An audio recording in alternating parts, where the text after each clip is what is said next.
1961년 8월 4일 하와이 호놀룰루에서 한 아이가 태어났습니다. 아버지는 케냐에서 온 유학생이었고 어머니는 캔자스 출신의 백인 여성이었지요. 이 아이의 이름은 버락 후세인 오바마. 누가 알았겠습니까? 이 아이가 훗날 미국 역사상 최초의 흑인 대통령이 되리라는 것을 말이에요. 오바마의 어린 시절은 평범하지 않았습니다. 태어난 지 2년 만에 부모가 이혼했거든요. 아버지는 케냐로 돌아갔고 어린 오바마는 어머니와 외조부모 밑에서 자랐죠. 어머니 앤 던햄은 독특한 여성이었어요. 인류학을 공부했고 다른 문화에 대한 깊은 이해와 존중을 가진 분이었습니다. 이런 어머니의 영향이 오바마에게 큰 영향을 주었지요. 오바마가 6살 되던 해 어머니가 재혼했습니다. 새아버지는 인도네시아 출신이었어요. 가족은 인도네시아 자카르타로 이사했지요. 오바마는 그곳에서 4년을 보냈습니다. 현지 학교에 다니며 인도네시아어를 배웠고 완전히 다른 문화 속에서 자랐어요. 가난한 동네에서 살았기 때문에 빈곤도 직접 목격했지요. 이 경험이 나중에 오바마의 사회관을 형성하는 데 큰 역할을 했습니다. 자카르타에서의 생활은 어린 오바마에게 큰 충격이었어요. 하와이와는 완전히 다른 세상이었거든요. 거리에는 물건을 구걸하는 아이들이 있었고 깨끗한 물을 구하기도 어려웠지요. 하지만 이런 환경에서도 오바마는 적응했습니다. 현지 아이들과 친구가 되었고 인도네시아 문화를 배웠어요. 이때의 경험이 오바마에게 세계를 보는 넓은 시야를 갖게 해주었지요.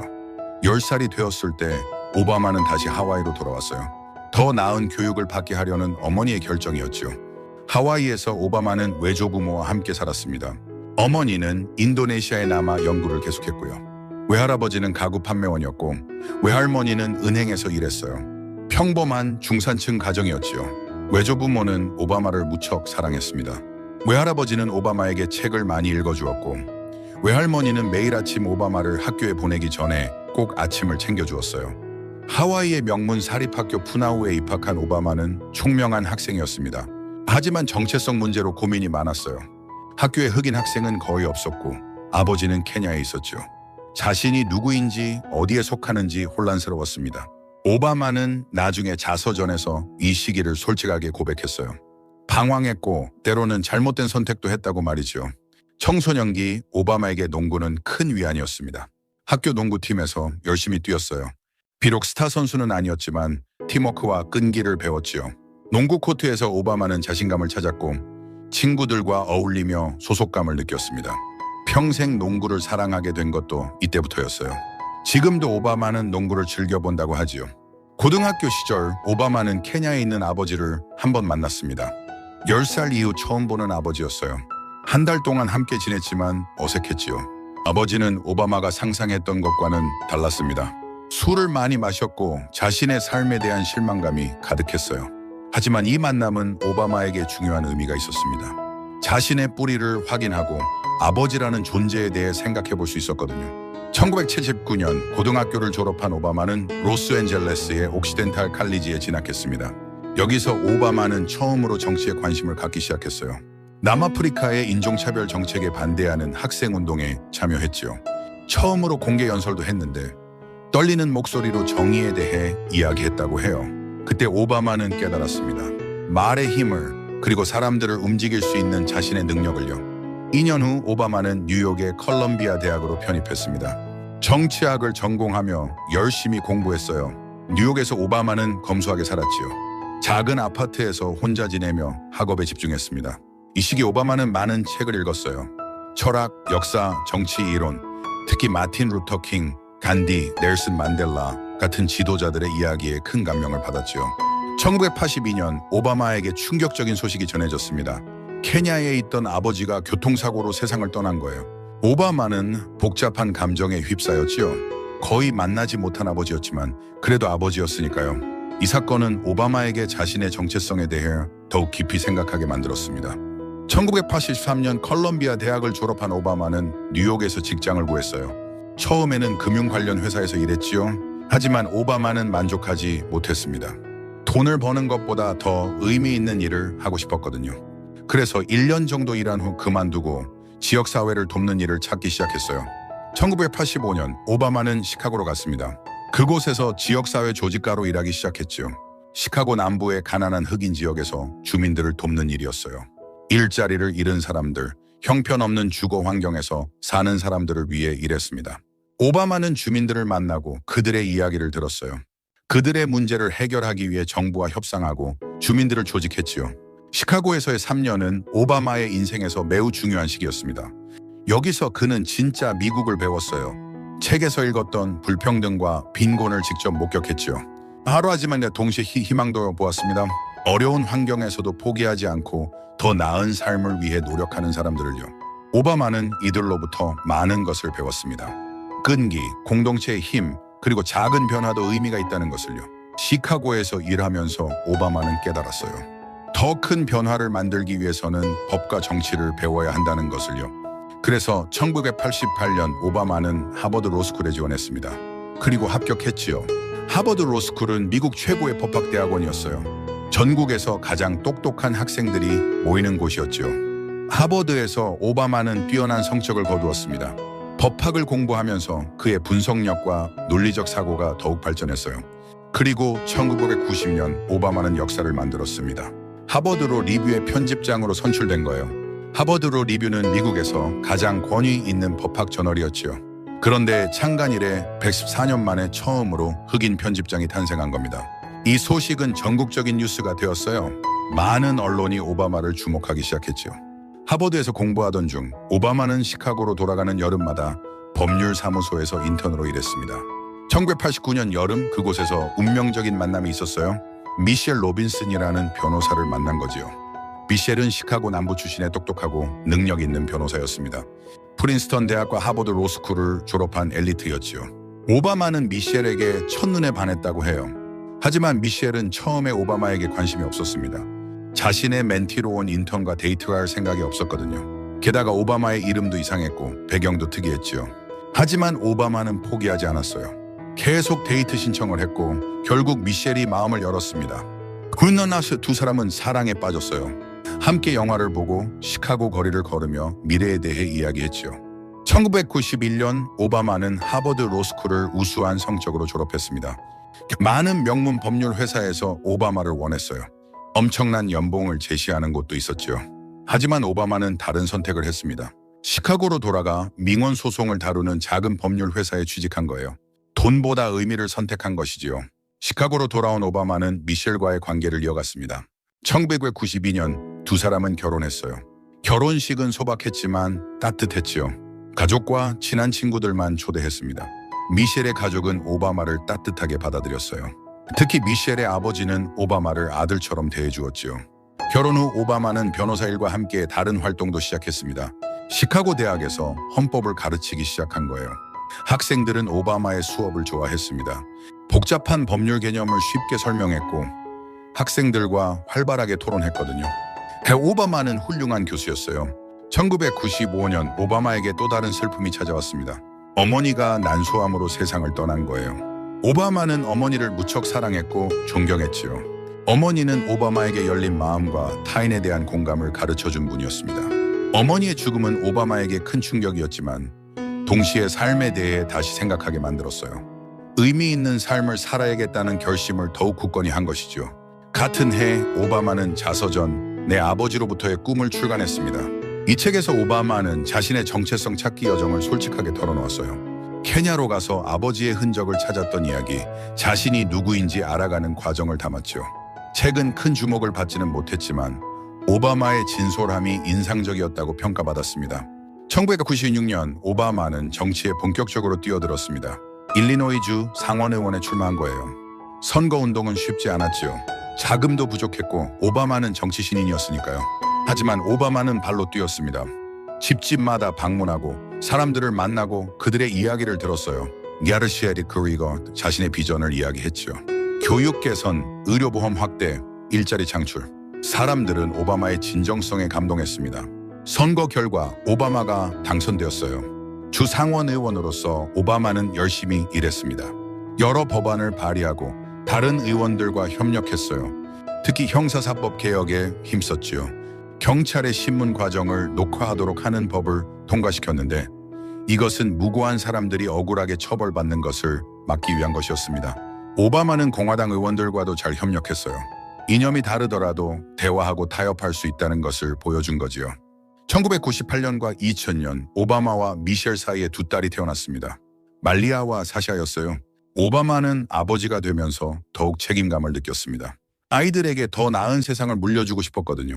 하지만 정치 활동으로 바쁜 와중에 가족과 시간을 보내기가 어려웠어요. 미셸은 종종 불만을 표시했지요. 오바마는 가족과 일 사이에서 균형을 맞추려고 노력했습니다. 2000년 오바마는 연방 하원 의원에 도전했습니다. 하지만 이번에는 실패했어요. 현직 의원에게 크게 졌죠. 이 패배는 오바마에게 좌절감을 주었습니다. 정치를 그만둘까 고민하기도 했어요. 하지만 미셸과 친구들이 격려해 주었죠. 한 번의 실패가 끝이 아니야. 다시 일어서. 오바마는 다시 주 상원의원 활동에 집중했습니다. 2004년 오바마에게 기회가 찾아왔습니다. 연방 상원의원 선거에 출마하기로 결정한 거예요. 소아남, 이번에는 달랐습니다. 오바마의 메시지가 사람들에게 강하게 다가갔거든요. 우리는 하나의 미국입니다.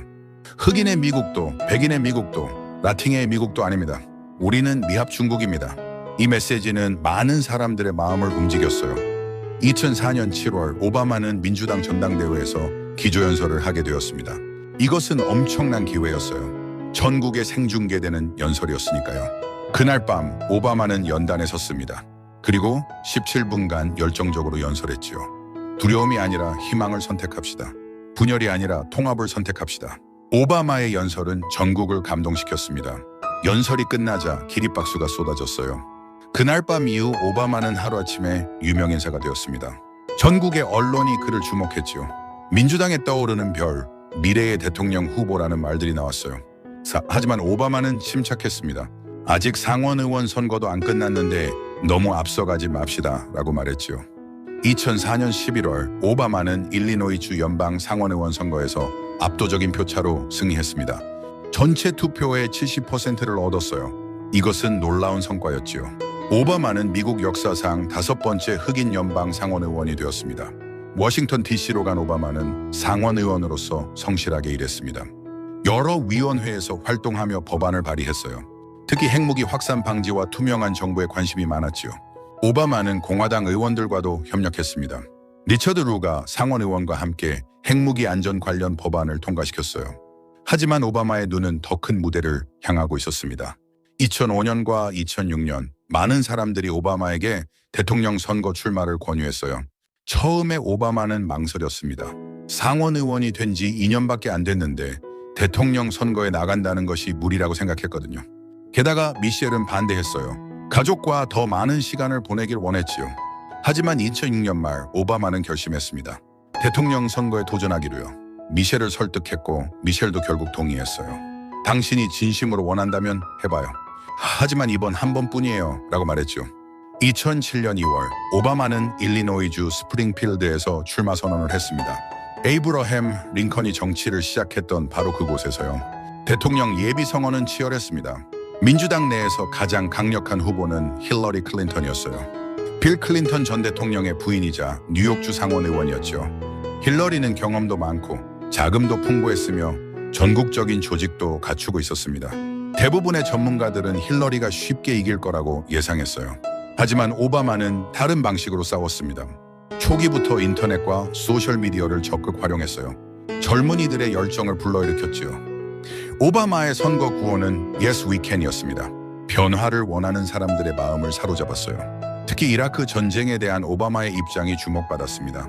오바마는 초기부터 이라크 전쟁에 반대했었거든요.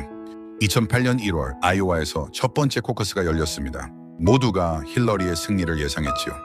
하지만 결과는 놀라웠어요. 오바마가 이긴 거예요. 이것은 대단한 이변이었습니다.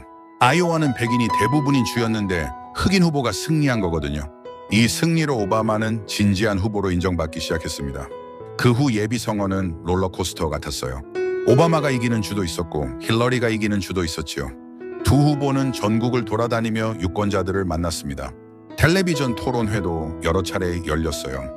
오바마는 침착하고 이성적인 모습으로 많은 사람들에게 호감을 주었습니다. 예비 선거 기간 중 오바마는 한 가지 위기를 맞았습니다. 오바마가 다니던 교회의 목사 제레미야 라이트의 과격한 발언이 문제가 된 거예요. 라이트 목사는 미국 정부를 강하게 비판하는 설교를 했었거든요. 많은 사람들이 오바마도 같은 생각을 가진 게 아니냐고 의심했어요. 이에 대응해 오바마는 2008년 3월 필라델피아에서 더 완벽한 연합이라는 제목의 연설을 했습니다. 이 연설에서 오바마는 미국의 인종 문제에 대해 솔직하고 깊이 있게 이야기했어요. 백인의 분노도 흑인의 분노도 이해한다고 말했죠. 그리고 우리가 이런 차이를 넘어서야 한다고 강조했습니다.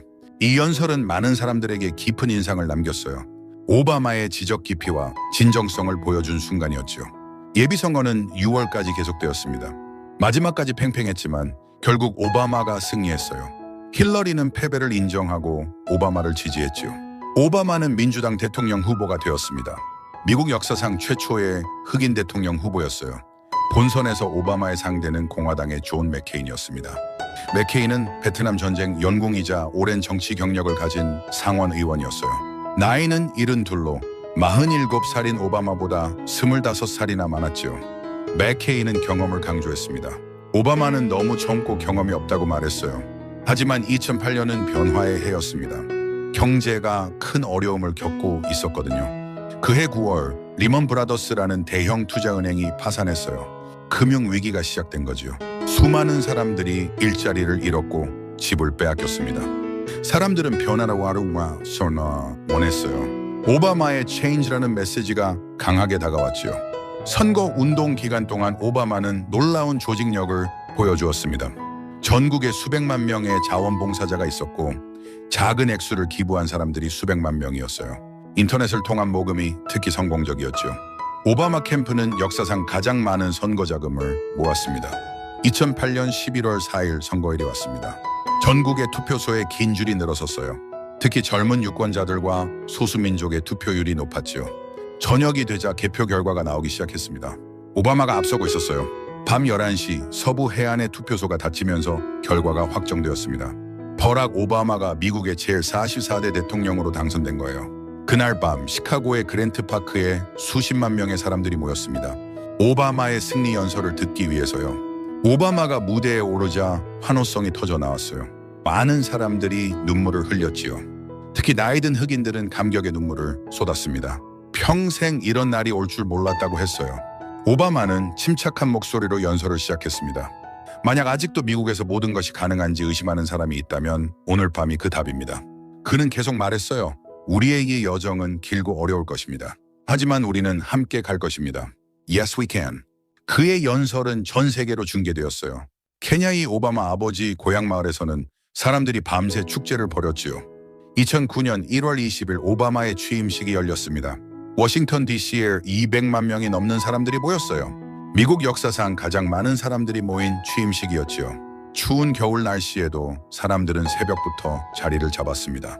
역사적인 순간을 목격하고 싶었거든요. 오바마는 링컨이 사용했던 성경에 손을 얹고 선서를 했습니다. 나는 미합 중국 대통령의 직무를 충실히 수행할 것을 엄숙히 맹세합니다. 그 순간 미국 최초의 흑인 대통령이 탄생했어요. 취임 연설에서 오바마는 말했습니다. 오늘 우리는 어려운 현실과 마주하고 있습니다. 하지만 우리는 다시 일어설 것입니다. 미국은 항상 그래왔습니다. 대통령이 된 오바마 앞에는 엄청난 도전이 기다리고 있었습니다. 경제 위기는 여전히 심각했어요. 실업률이 높았고 많은 기업들이 파산 위기에 있었지요. 오바마는 즉시 경기부양책을 추진했습니다. 7,870억 달러 규모의 경기부양법을 의회에서 통과시켰어요. 이 돈으로 일자리를 만들고 인프라를 개선하고 어려운 사람들을 도왔지요. 자동차 산업도 큰 문제였습니다. GM과 크라이슬러 같은 대형 자동차 회사들이 파산 직전이었거든요. 많은 사람들은 이들을 파산시켜야 한다고 주장했어요. 하지만 오바마는 구제금융을 제공하기로 결정했습니다. 수많은 일자리가 걸린 문제였으니까요. 이 결정은 논란을 불렀지만 결과적으로는 성공적이었어요. 자동차 산업이 회복되었고 정부는 나중에 투자금을 모두 회수했지요. 오바마의 가장 큰 국내 정책 목표는 의료보험 개혁이었습니다. 미국에서는 수천만 명이 의료보험이 없었어요. 아프면 병원에 갈 수 없거나 병원비 때문에 파산하는 사람들이 많았지요. 오바마는 모든 미국인이 의료보험을 가질 수 있도록 하고 싶었습니다. 그런데 의료보험대품 개혁은 쉽지 않았어요. 공화당은 강력하게 반대했고 민주당 내에서도 의견이 갈렸지요. 오바마는 1년 넘게 의회를 설득했습니다. 수없이 많은 회의를 하고 타협을 모색했어요. 2010년 3월 마침내 환자보험 및 부담적정보험법, 일명 오바마 케어가 통과되었습니다. 오바마 케어는 역사적인 법이었어요. 기존 질병이 있어도 보험에 가입할 수 있게 했고 젊은이들은 26세까지 부모의 보험에 남을 수 있게 했지요. 저소득층에게는 보험료 보조금을 지급했습니다. 이 법으로 약 2천만 명이 새로 의료보험을 갖게 되었어요. 하지만 오바마 케어는 많은 논란을 불러일으켰습니다. 공화당은 이를 정부의 과도한 개입이라고 비판했어요. 여러 주에서 이 법의 위헌성을 다투는 소송을 제기했죠. 오바마는 끝까지 이 법을 지켰습니다. 나중에 대법원이 오바마 케어의 합헌성을 인정했어요. 외교 정책에서도 오바마는 새로운 접근을 시도했습니다. 부시 행정부와는 다른 방식으로 세계와 소통하고자 했어요. 2009년 6월 카이로에서 이슬람 세계를 향한 연설을 했지요. 미국과 이슬람 세계 사이에 새로운 시작이 필요합니다 라고 말했습니다. 이유나 연설은 많은 주목을 받았어요. 2009년 10월 놀라운 소식이 전해졌습니다. 오바마가 노벨 평화상을 받게 된 거예요. 대통령이 된 지 1년도 안 됐는데 말이지요. 많은 사람들이 놀랐습니다. 오바마 자신도 놀랐어요. 노벨위원회는 핵무기 없는 세계를 위한 비전과 대화와 협상을 통한 외교를 이유로 들었지요. 오바마는 수상연설에서 겸손하게 말했습니다. 이것은 제가 이룬 것에 대한 상이 아니라 우리가 이루어야 할 것에 대한 희망입니다. 2010년 중간선거에서 민주당은 큰 패배를 당했습니다. 공화당이 하원에서 다수당이 된 거예요. 이제 오바마는 공화당이 지배하는 의회와 일해야 했지요. 쉽지 않은 상황이었어요. 공화당은 오바마의 정책에 강력히 반대했고 많은 법안이 의회에서 막혔습니다. 하지만 오바마는 계속 일했습니다. 2011년 중요한 성과가 있었어요. 5월 2일 미 특수부대가 파키스탄에서 오사마 빈 라덴을 사살한 거예요. 빈 라덴은 9.11 테러의 주모자였지요. 미국은 10년 동안 그를 찾고 있었습니다. 오바마는 작전을 승인했고 작전은 성공했어요. 그날 밤 오바마가 발표를 하자 백악관 앞에 사람들이 모여 환호했지요. 2011년에는 또 다른 중요한 정책도 있었습니다. 군대에서 동성애자에 대한 차별을 금지하는 법이 통과된 거예요. 묻지도 말하지도 말라는 정책이 폐지되었지요. 이제 동성애자들도 당당하게 군 복무를 할 수 있게 되었습니다. 오바마는 이 변화를 적극 지지했어요. 2012년 오바마는 재선에 도전했습니다. 공화당 후보는 밋 롬니였어요. 롬니는 성공한 사업가이자 매사추세츠 주지사 출신이었지요. 선거는 치열했습니다. 경제가 여전히 어려웠고 많은 사람들이 오바마에 실망하고 있었거든요. 실업률이 높았고 집값도 오르지 않았어요. 첫 번째 텔레비전 토론에서 오바마는 좋지 않은 모습을 보였습니다.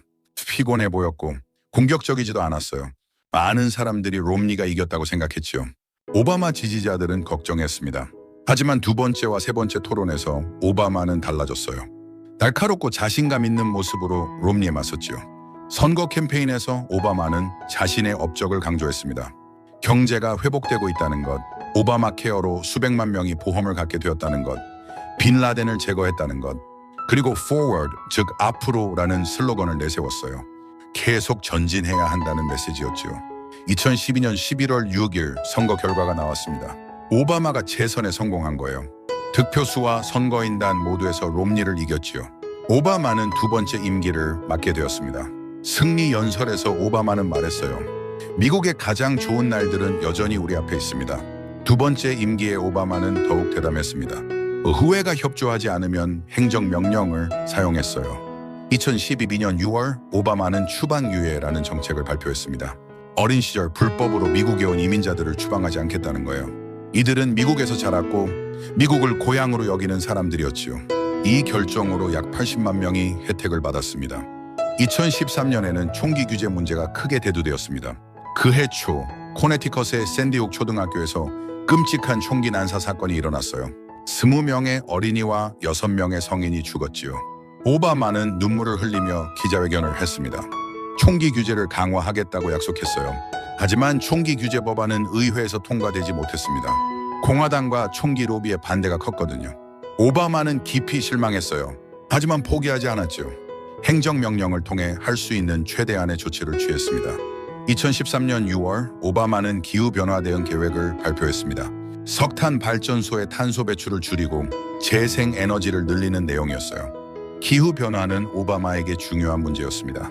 우리는 후손들에게 살기 좋은 지구를 물려줘야 합니다라고 말했죠. 같은 해 6월 또 다른 역사적인 일이 있었습니다. 대법원이 동성 결혼을 금지하는 법을 위헌으로 판결한 거예요. 이것은 성소수자 권리의 큰 진전이었죠. 오바마는 이 판결을 환영했습니다. 그날 저녁 백악관은 무지개 색 조명으로 밝혀졌어요.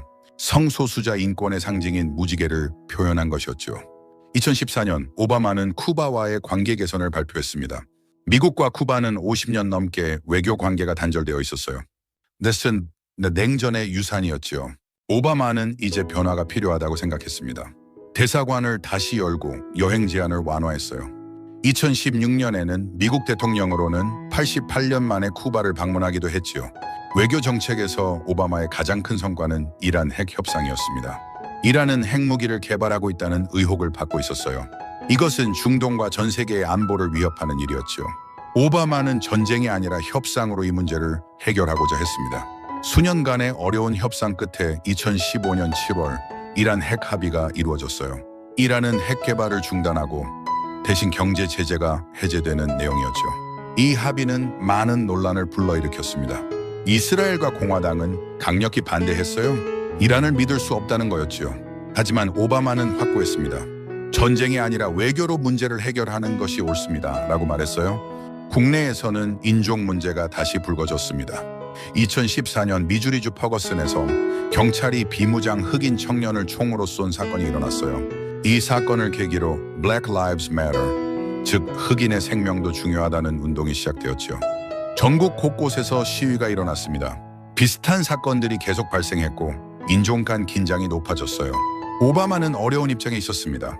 최초의 흑인 대통령으로서 흑인 공동체의 고통을 이해했지만 동시에 모든 미국인의 대통령이어야 했거든요. 오바마는 균형 잡힌 메시지를 전하려 노력했어요. 경찰의 어려움도 인정하면서 인종차별이 여전히 존재한다는 것도 지적했지요. 2015년 6월 사우스캐롤라이나 찰스턴의 한 교회에서 끔찍한 총기 난사 사건이 일어났습니다. 백인 우월주의자가 흑인 교회에 들어가 9명을 죽인 거예요. 오바마는 희생자들의 장례식에 참석해 추도사를 했어요.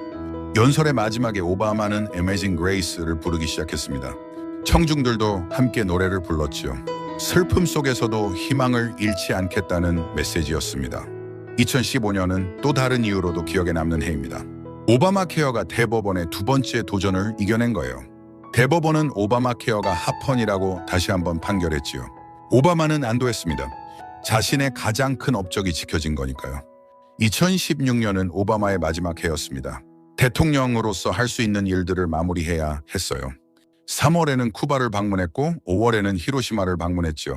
히로시마는 미국이 원자폭탄을 투하한 곳이었어요. 오바마는 현직 미국 대통령으로는 처음으로 히로시마를 방문한 사람이 되었습니다. 희생자들을 추모하고 핵무기 없는 세상을 다시 한번 강조했어요. 그해 여름 민주당은 힐러리 클린턴을 대통령 후보로 지명했습니다. 오바마는 힐러리를 적극 지지했어요. 선거 운동에 열심히 참여했죠. 공화당 후보는 부동산 재벌 도널드 트럼프였습니다. 트럼프는 정치 경험이 전혀 없었고 논란이 많은 발언들을 했어요. 오바마는 트럼프가 대통령이 될 자격이 없다고 생각했지요. 하지만 11월 8일 놀라운 일이 일어났습니다. 트럼프가 당선된 거예요.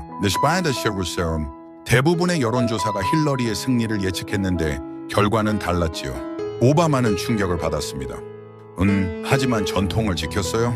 트럼프를 백악관으로 초대해 만났고 원활한 정권 이양을 약속했지요. 2017년 1월 10일 오바마는 시카고에서 고별 연설을 했습니다. 그러니까 수만 명이 모였어요. 오바마는 8년을 돌아보며 감사를 표했습니다. 여러분은 나를 변화시켰습니다. 여러분은 나를 더 나은 지도자로, 더 나은 사람으로 만들어 주었습니다. 연설의 마지막에 오바마는 말했어요. Yes, we can. Yes, we did. 우리는 할 수 있다고 했고 우리는 해냈다는 뜻이었지요. 1월 20일 트럼프의 취임식이 열렸습니다. 오바마는 미셸과 함께 참석했어요. 의례대로 트럼프에게 권력을 넘겨주었지요. 그리고 헬리콥터를 타고 백악관을 떠났습니다. 8년간의 대통령직이 끝나는 순간이었어요. 대통령직을 떠난 후 오바마는 조용히 지냈습니다. 워싱턴 DC에 집을 마련하고 가족과 시간을 보냈어요. 막내딸 사샤가 아직 고등학교를 다니고 있었거든요. 오바마는 오랜만에 여유를 즐겼습니다. 휴가를 가고 책을 읽고 골프를 쳤지요. 하지만 완전히 은퇴한 것은 아니었어요. 오바마 재단을 설립해 젊은 지도자들을 육성하는 일을 시작했습니다. 전 세계의 젊은이들에게 리더십 교육을 제공하는 프로그램을 만들었죠. 오바마는 차세대가 세상을 더 좋게 만들 것이라고 믿었습니다. 2018년 오바마는 중간선거 때 정치 무대에 다시 나타났습니다. 민주당 후보들을 지지하며 전국을 돌아다녔어요. 트럼프 행정부를 강하게 비판했죠. 우리가 싸워서 이룬 것들이 무너지고 있습니다. 우리는 다시 일어서야 합니다. 라고 말했어요. 2020년 오바마는 자서전 약속의 땅을 출간했습니다. 대통령 시절의 이야기를 담은 책이었어요. 768페이지에 달하는 방대한 책이었지만 베스트셀러가 되었지요. 오바마의 솔직하고 성찰적인 글쓰기가 많은 사람들에게 감동을 주었습니다. 같은 해 조 바이든이 대통령 선거에 출마했습니다. 바이든은 오바마의 부통령이었던 사람이에요. 오바마는 바이든을 적극 지지했고 바이든은 당선되었지요. 민주당이 다시 백악관을 되찾은 겁니다. 오바마의 유산은 복잡합니다. 지지자들은 그를 변혁적인 대통령으로 평가해요. 오바마 케어로 수백만 명이 의료 보험을 갖게 되었고 경제를 회복시켰으며 미국을 더 포용적인 나라로 만들었다고 말하지요. 또한 품위 있고 지적인 리더십을 보여줬다고 평가합니다. 비판자들은 다른 견해를 가지고 있어요. 오바마가 너무 많은 것을 약속했지만 충분히 이루지 못했다고 말합니다. 워싱턴의 정치 분위기를 바꾸겠다고 했지만 오히려 양극화가 심해졌다고 지적하지요. 또한 일부 외교 정책, 특히 시리아 문제 처리를 비판하기도 합니다. 하지만 누구도 부인할 수 없는 것이 있습니다. 오바마는 미국 역사에 중요한 흔적을 남겼다는 것이에요. 최초의 흑인 대통령이라는 것 자체가 역사적이었죠. 수많은 아이들, 특히 소수민족 아이들에게 나도 할 수 있다는 희망을 줬습니다. 오바마의 개인적 품격도 주목할 만합니다. 8년 동안 단 한 번의 스캔들도 없었어요. 품위 있고 사려 깊은 모습을 일관되게 보여줬지요. 가족을 사랑하는 남편이자 아버지의 모습도 인상적이었습니다. 오바마는 딸들의 학교 행사에 가능한 한 참석하려고 노력했어요. 미셸과의 관계도 돈독했지요. 두 사람의 모습은 많은 사람들에게 모범이 되었습니다. 오바마의 연설 능력은 탁월했습니다. 그는 복잡한 문제를 명확하게 설명할 수 있었고 사람들의 감정에 호소할 수도 있었어요. 중요한 순간마다 적절한 말을 찾아냈지요. 2015년 찰스턴 교회 총격 사건 후의 주도사, 2013년 보스턴 마라톤 폭탄 테러 후의 연설 등은 오바마의 뛰어난 연설 능력을 보여주는 예들입니다. 오바마는 기술의 힘도 잘 활용했습니다. 소셜미디어를 적극적으로 사용한 최초의 대통령이었어요. 트위터, 페이스북을 통해 국민과 직접 소통했지요. 젊은 세대와 연결되는 방법을 알았습니다. 음악과 대중문화에 대한 오바마의 애정도 잘 알려져 있어요. 재즈, 힙합, 록 음악을 좋아했고 백악관에서 여러 음악 공연을 열었지요. 매년 자신이 좋아하는 책, 음악, 영화 리스트를 공개하기도 했습니다. 이런 모습이 오바마를 더욱 친근하게 만들었어요. 오바마는 유머 감각도 뛰어났습니다. 백악관 출입 기자단 만찬에서는 항상 재미있는 농담들을 선보였어요. 자신을 비롯해 정치인들을 웃음거리로 만들 줄 알았지요. 이런 여유가 사람들에게 호감을 주었습니다. 건강에 대한 오바마의 태도도 본받을 만해요. 대통령이라는 스트레스 많은 직책에도 불구하고 오바마는 건강 관리를 소홀히 하지 않았습니다. 매일 아침 운동했고 농구도 자주 쳤어요. 건강한 식습관을 유지하려고 노력했지요. 미셸이 추진한 아동 비만 퇴치 캠페인에도 적극 동참했습니다. 오바마는 독서광이기도 합니다. 대통령 시절에도 매일 밤 서류 가방 가득 문서와 책을 들고 거처로 갔다고 해요.